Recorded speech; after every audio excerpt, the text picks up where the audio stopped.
G'day folks, welcome to another episode of Learn to Paint TV. My name's Rod Moore from the Learn to Paint Academy, and I'm really looking forward to this week's episode of Learn to Paint TV. We are going to paint a fantastic little headland scene from Lennox Heads in New South Wales down near Byron Bay. Let me show you the photo here. It's a great little subject and a little bit different from everything else we've done in the past. But what I love about it is that main headland's got these really rich dark shadows, and then there's very punchy highlight on that rock face there. And you've got that foreground, very saturated green grass. And then if you look back to the second headland there, it's a lot more greyed off and lighter in value. All right, so this is going to be an exciting little project. We will follow the Moore method of painting, which of course we've taught to more than 30,000 people around the world.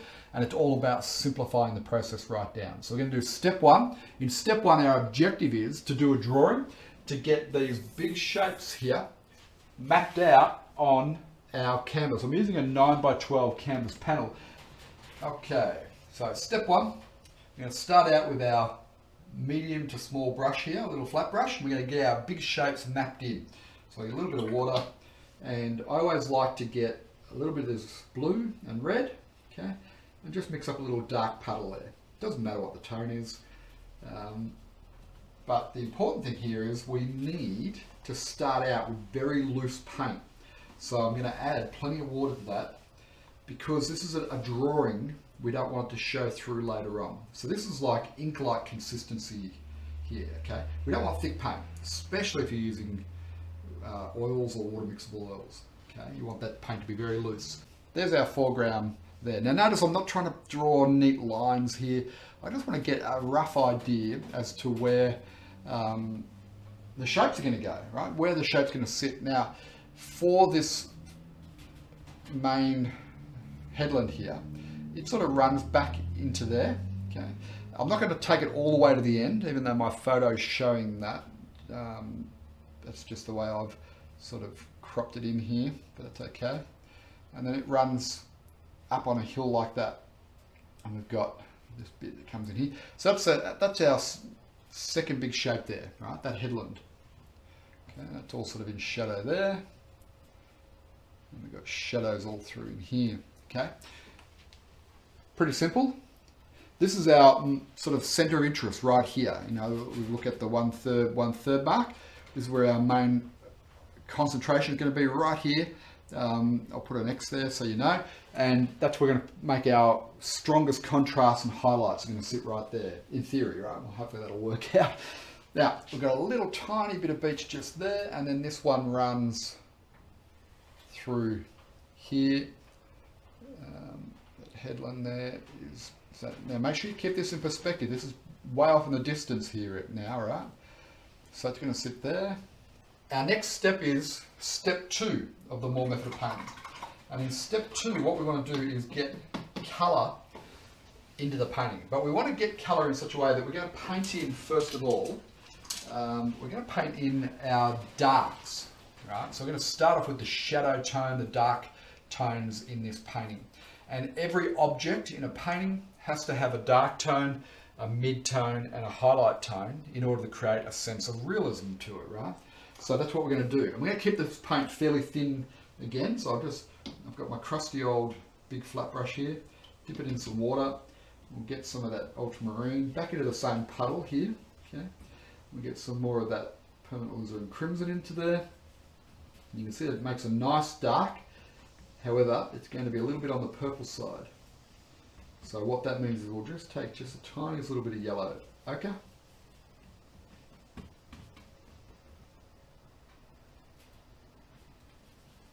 Okay, just be careful you don't push it too green or whatever, so probably need a little touch more blue in there.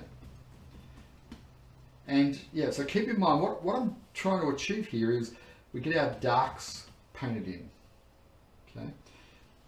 And now over the top of those darks, we put in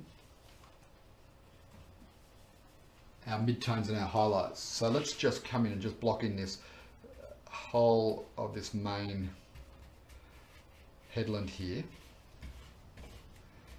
with this dark tone. And a good idea when you're doing your blocking is don't be afraid to go over the lines of your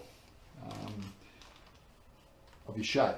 So if you go outside the lines while you're doing the blocking, that's not a problem because we will refine the shapes as we go. Okay, now I've got a little bit too much red and yellow in there, so add a bit more blue. Yeah, we'll be refining these shapes as we go. We can cut back in with thicker paint later on. That's why you want to keep this nice and thin, this paint. Okay, and if you're having a look at that photo, you can see that there's some nice big shadowy darks in there. And that's what we're painting in here now, but we're putting everything in dark first, and then we'll come in and we'll switch on the lights. We don't want to paint the distant headland in the same sort of dark. It needs to be cooler. Okay, so that means more on the blue side. And it needs to be in a lighter value, which means we need to take a little touch of that white there. Okay, that's probably a little bit too much, although it may work. But what I do want to do is just make sure it's not too blue or too purple. So again, we'll come with the yellow ochre. And that will grey it back. Okay. See that? It's greyer in tone than that mix over there. Again, keep that paint nice and thin and loose. If you get too thick with this paint at this stage, then the next step is going to be a lot more difficult. Now, if you're painting with acrylics, this is not so critical because we'll have a little break and then we'll let the underpainting dry off. But certainly if you're doing either water mixable oils or traditional oils, you will want to make sure this paint is quite thin here. Okay, now don't fuss too much with this. We're not doing refinement here, we're just getting colour and value in place. Okay, as you can see there. Right, now hopefully you can see that this darker value definitely looks like it's closer to us than this one here. Okay, greyer, cooler colours go back into the distance and warmer, darker tones come forward. Okay, it's a good rule of thumb to use. Okay, now because I've got darks in this brush, I'm going to pop that brush to one side. I'm going to take a clean brush here now, and now we're going to come into our ocean and sky colour, right, our blues. So let's get some of this ultramarine blue here. Let's get a little touch of white into that. Don't need much, it's going to overpower it pretty quickly.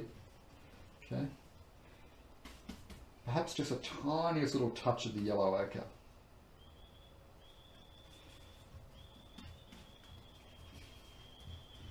Like so.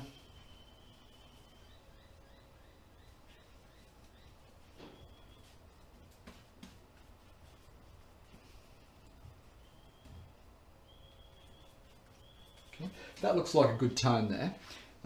So I think we will go with this lower horizon line here. Now let's just look at that. That's too dark. Okay, it's almost as dark as or darker than there. In reality, it needs to be lighter. So I'll just get some more white into that. It can probably be that dark when it gets closest to us. But out on that horizon, that's just too dark. So what I'll do, I'll grab a little piece of paper towel. And I'll just wipe that back a little. There we go. And let's just come in now with this lighter tone. Now again, everything can be adjusted. This is just the early blocking stage. So if I don't get it exactly right, I have the option to come back in later and adjust everything. Okay. So now bring that water in here. To the sandy area there. Okay, now I'm going to paint it all in one tone and then we'll adjust bits and pieces of it in step 3. So for now I just want to get the right sort of tone blocked in here, which I feel like we are doing. Didn't quite mix up enough paint overall though, so take some slightly darker tone for the foreground area here.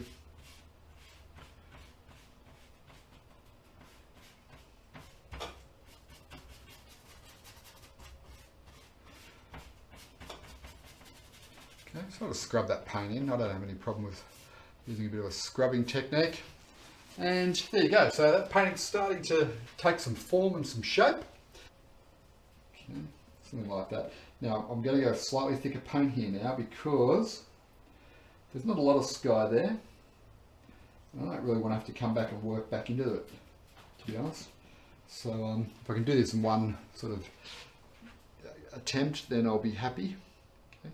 So it's slightly on the grey side, and it's definitely a warmer value in the water there. But because it's the sky, it is the lightest value of our block in. Have a close look at that photo. A lot of people, I notice, when they paint their skies, they're painting the sky too dark in value. They're painting it almost like they're looking directly overhead, but we're painting it at the horizon here in the distance. So the only other thing I'll do now, we'll add the sand in step 3. The only other thing I'll do now is get a nice warm orangey tone in here.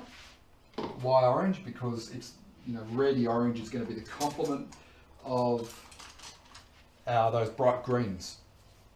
So, plus warmer colours will come forward, and because this is right in the foreground, we want that to come forward. So a little bit of the red and the yellow, okay. You can see out there it's on the red side, slightly orange. Do this nice thin paint. We don't want thick paint for this, okay. And we'll just put that in, and this will give us a nice little underpainting that'll make those green grasses more vibrant. Just about understanding your complements on the colour wheel.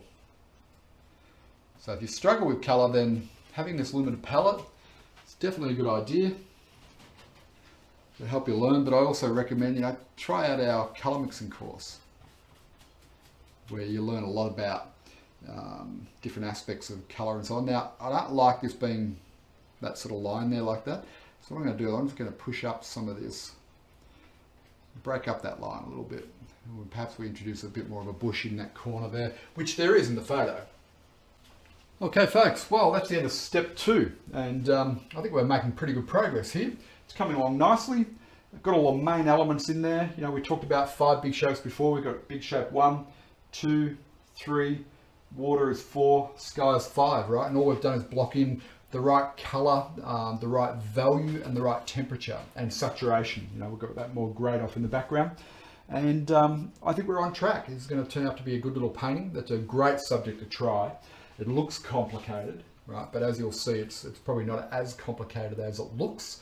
So stick with us, right? So what I'm going to do here now, I've been only using water as the medium for these water mixable oils. And if you're using acrylics, it should be the same, right? You should be following exactly the same process.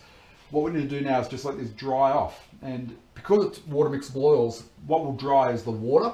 The oils will still be there and they'll still be wet. But once the water dries out, they become easy to work over. If it's acrylics, you want it to fully dry. So what we're going to do now is take a 15-minute break, half an hour, and then we'll come back and we'll have another go at this as step 3 of the Moore method of painting right after the break. Talk to you soon. Cheers. Okay, folks. Well, welcome back to step 3 of this episode. Just having a bit of a look over this before we started again.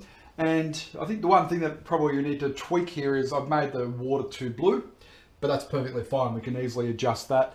This is pretty much touch dry. There's a little bit wet still being the oil paint, but it's dry enough for us to come in now and really start to pull this paint together in step 3. So let's go down and have a look at how we're going to do that. Okay, so we come up here to the where we want to have the little highlight tones, and the key here is just to place the knife in the right spot and just lightly drag it and allow the tooth of the canvas to pull the paint off. If you press too heavily, then it's going to not break up enough like it's doing there, okay? And you want that broken sort of effect.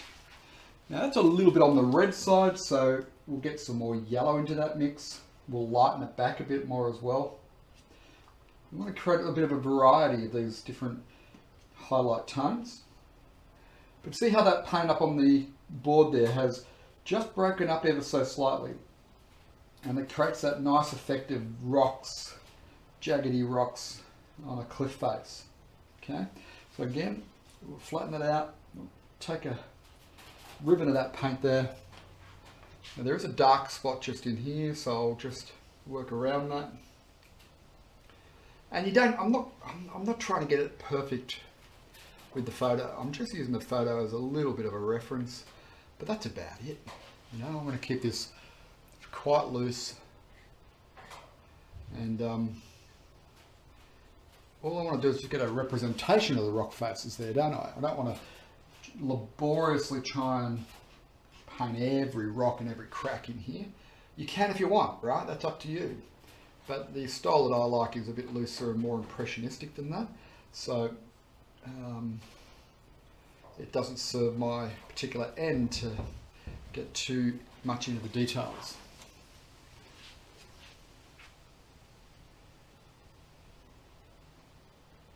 Okay, a little bit up in those rocks there. Now there's a slightly darker tone, so I'll get a little bit of blue into there. We'll just mix some over on this spot here, just to get a slightly darker, cooler tone like that. Okay. And there's sort of a browny rock which is running along this bottom here. So I'll just work some of that in.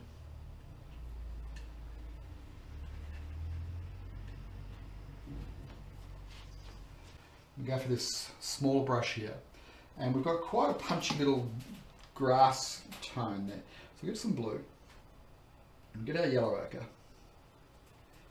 Okay. Now you can see automatically that's probably a little bit too dull a green.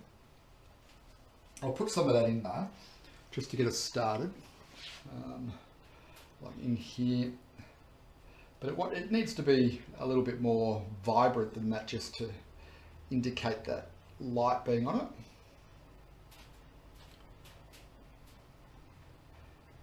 So I'll just put in a thin little indication here. Grey's off out the back there.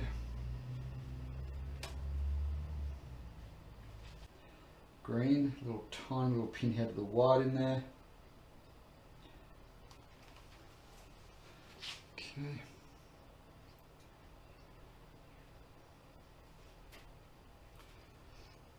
Try and create some interesting brush marks with these grasses as well.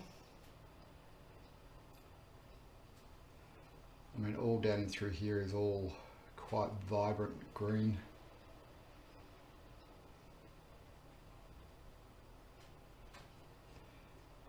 And through there. But then it ends where it's got that shadow.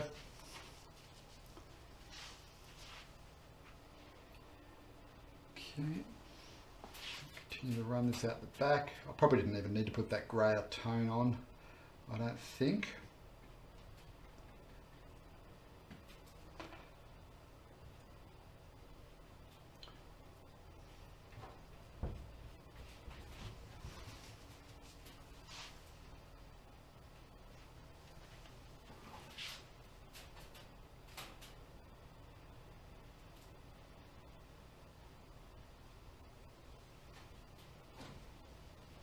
Good, good.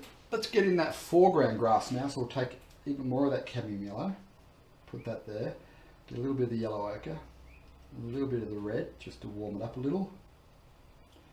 Okay, and it probably wants to be a little bit punchier than that. So a little tiny little bit of blue. And I'll just block this in a little bit rough, but get some of those grasses coming out over the shadows there.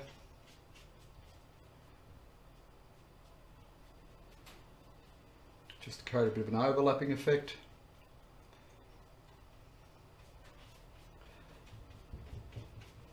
Now I'm just going to do this quite loose in the foreground there, because I don't really want the eye to settle there. Okay, now at the back, we're going to have a little bit of rock face, but not much. So I'll mix that darker tone and the highlight tone. Okay, and most of that's going to sit around about here on this end. A little bit of exposed rock there. I'll put in more than what's actually there just to exaggerate it, but can you see how that tone out there is very different from this highlighted patch in here where our main center of interest is? And now we'll get our green, put a little bit of red into that, and and that will just dull it down so it's not as vibrant.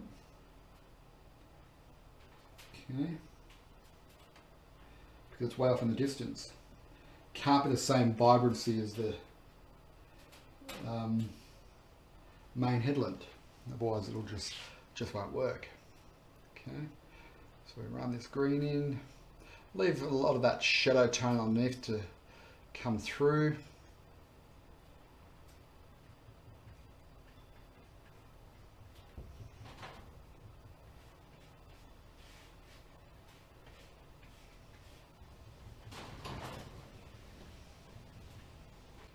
Now, out on this distant headland, there are houses and things, there's little white rooftops, all that type of thing, and it's completely up to you as to whether you wish to include those. But what I do is get a smallish brush. Just see if you want to, like I've got this little, it's like a little round brush, and so I'll take some of this white, but I'll mix it into this dark grey tone, which I think we may have had for the sky, right? Mix it in so it's not a pure white, and then we can come in here and we just indicate the rooftops. Don't overdo it though, because you will, if you try and paint houses and overdo the rooftops, you'll invariably kill it. Okay, now I'll get a little bit of an orangey tone for some of those rooftops as well. But it's got to be grayed off, and that's why I'm mixing into the muck that's already there. We get a little bit of that sand colour in. It's not a yellowy sand, it's a murky kind of sand that we've got going on there. So we'll take some white, we'll mix it into this tone here, push it a little bit more yellow ochre-y.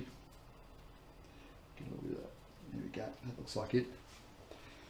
And then we can just run that in here.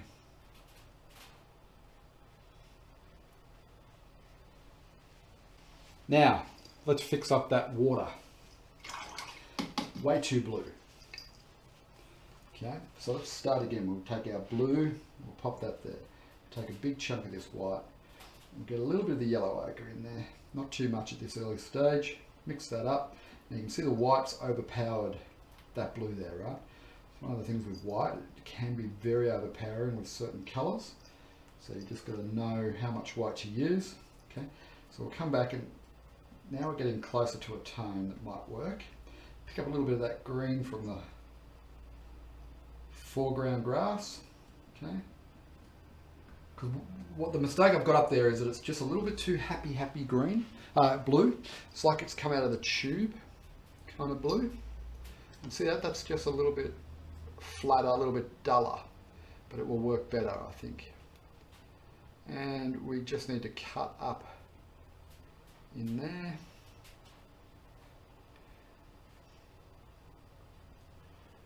Okay.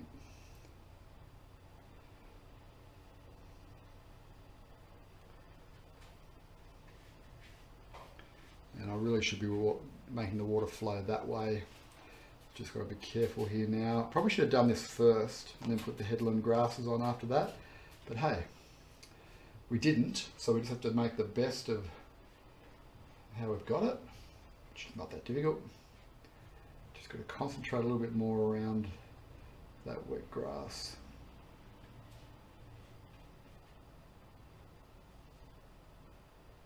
See how by toning back the amount of saturation in this blue, so it's very saturated.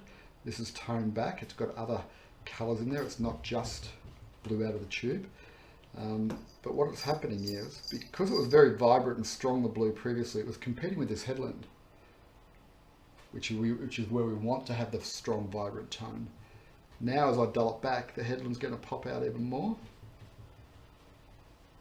Okay, up to there.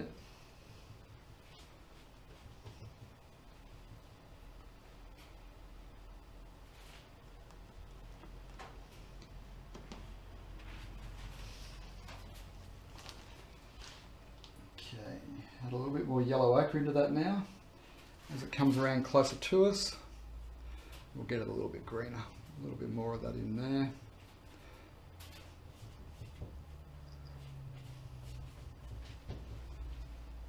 And I'll add a little bit of cadmium yellow into that now.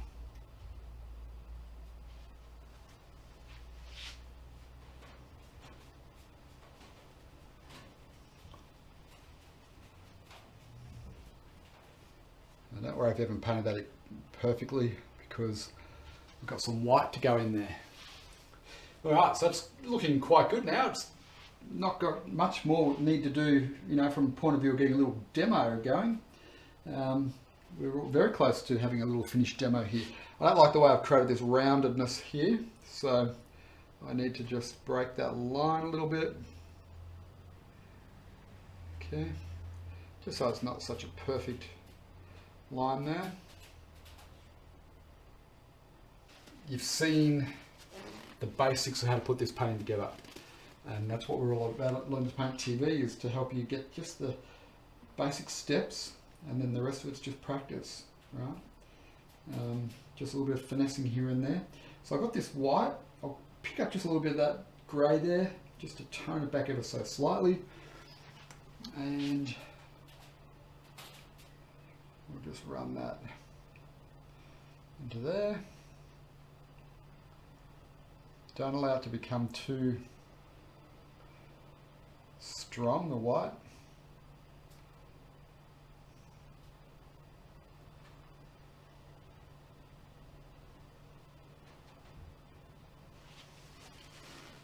Okay.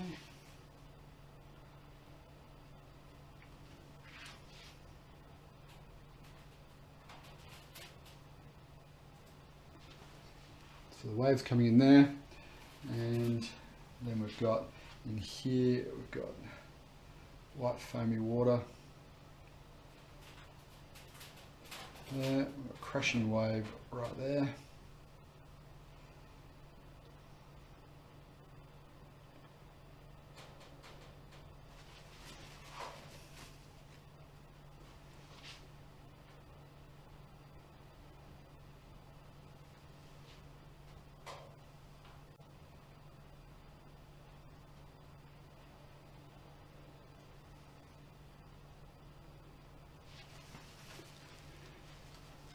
Alright folks, well there you go, there's Lennox heads, a really simplistic version of how to do it. Obviously the larger version I did was a few more steps and a little bit more complicated, but I wanted to show you a little demo here today on how you can take a relatively complex scene and break it down into just a few steps, a few shapes, a few colours and a few brushes, which is what we do with the Moore method of painting. And as you can see, as a demonstration painting, it's not a bad little effort, and we could use that then to blow it up into a bigger painting as well. So have a go at this one. I think you'll enjoy it, especially if you like beach scenes like I do, and it's a lot of fun. So have a go. Now if you haven't done so already, make sure you go and register for our free course at the Learn to Paint Academy, and there I go into the Moore method of painting in more detail. There's 4 different painting demonstrations like this one, and you can learn a lot more, and it's our free gift to you as a thank you for watching here today. And also make sure you check out the Learn to Paint TV website, where you can see all the past episodes of Learn to Paint TV. Both those web addresses are underneath me right now. Write those down and go and check them out after this episode. And I look forward to seeing you next week on Learn to Paint TV. Cheers for now.